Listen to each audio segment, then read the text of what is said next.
Hello, Red Leader here. We're talking about Star Wars Ahsoka Episode 8 that premiered on Disney Plus on October 3rd, 2023. And while we were all expecting something big, it was very unexpected in certain ways. Now, this was a very short runtime for this episode, and that means that things are not going to go as planned, or should I say, will go as planned in the aspect of nothing being resolved. So from here on out, we're going to be talking about spoilers and doing a breakdown for the episode.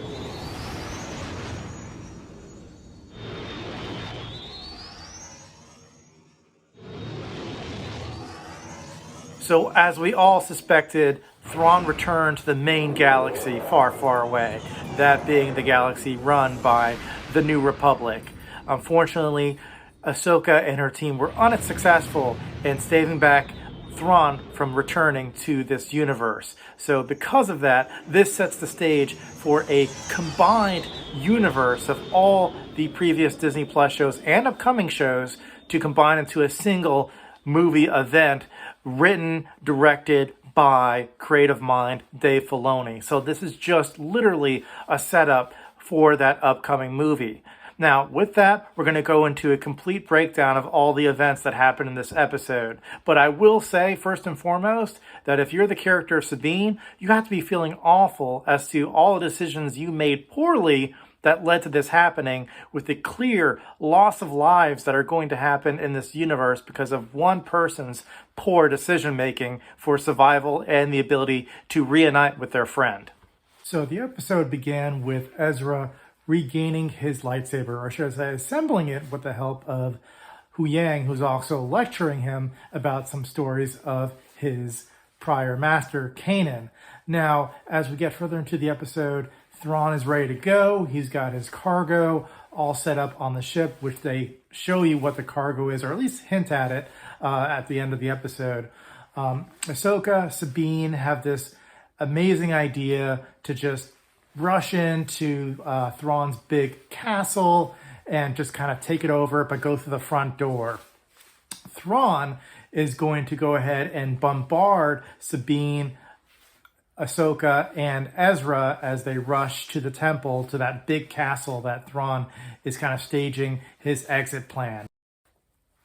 So while Thrawn has his cargo ready to go and he's about to do his exit plan from this universe, the Night Sisters, the mothers, are also going to be joining him on this journey, but they're leaving behind Morgan. And Morgan now has more transition to be in the traditional Night Sister type look with the dark eyes and makeup and the pale skin. And she is the big bad for this episode.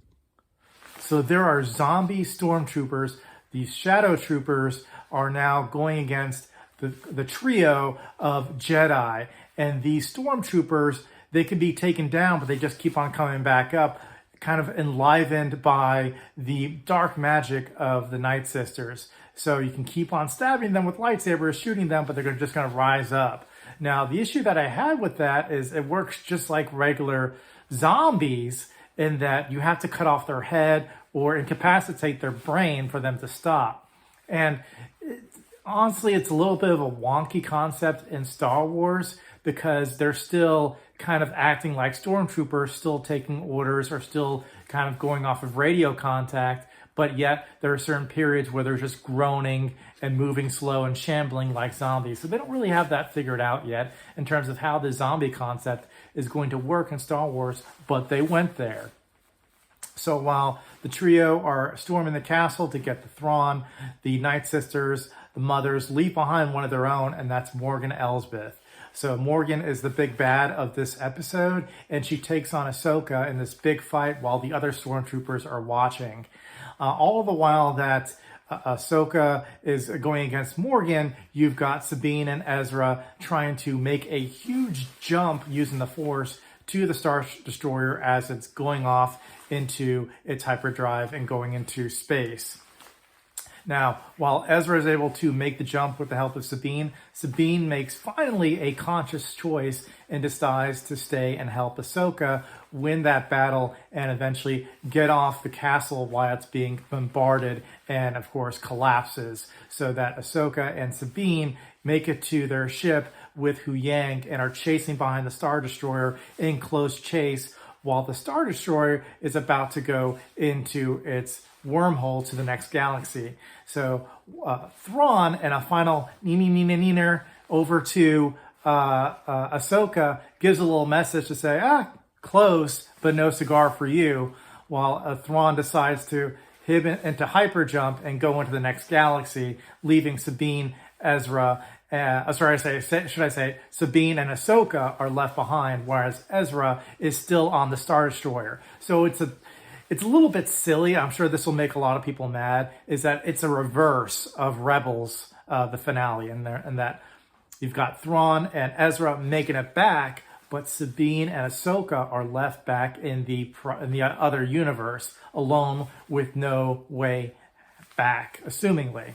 So the episode ends with you've got Thrawn making it to Dathomir with the Night Sisters, and you're like, what's his plan? What's he going to do on Dathomir? The cargo looks very similar on the Star Destroyer. The cargo looks like coffins. So he has an entire zombie army to help him overtake the galaxy.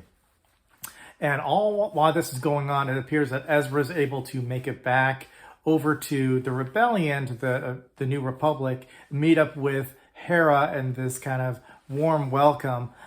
Disguised as a stormtrooper, he's able to make it off and have that welcome back to Hera. Now, the episode ends with Sabine, Hu Yang, and Ahsoka back in the same galaxy that they're stuck in, with the locals kind of getting acclimated to this planet. And a big surprise is that you've got Sabine, she's kind of feeling something, a presence around her, but Ahsoka knows for a fact who's watching them. And it is Force Ghost Anakin Skywalker watching them, kind of presumably going to be a guide for them in order to get through the biggest challenge of their lives. You've got Force Ghost Anakin always watching over her and there to guide her. A very sentimental moment, because it brings you right back to Return of the Jedi.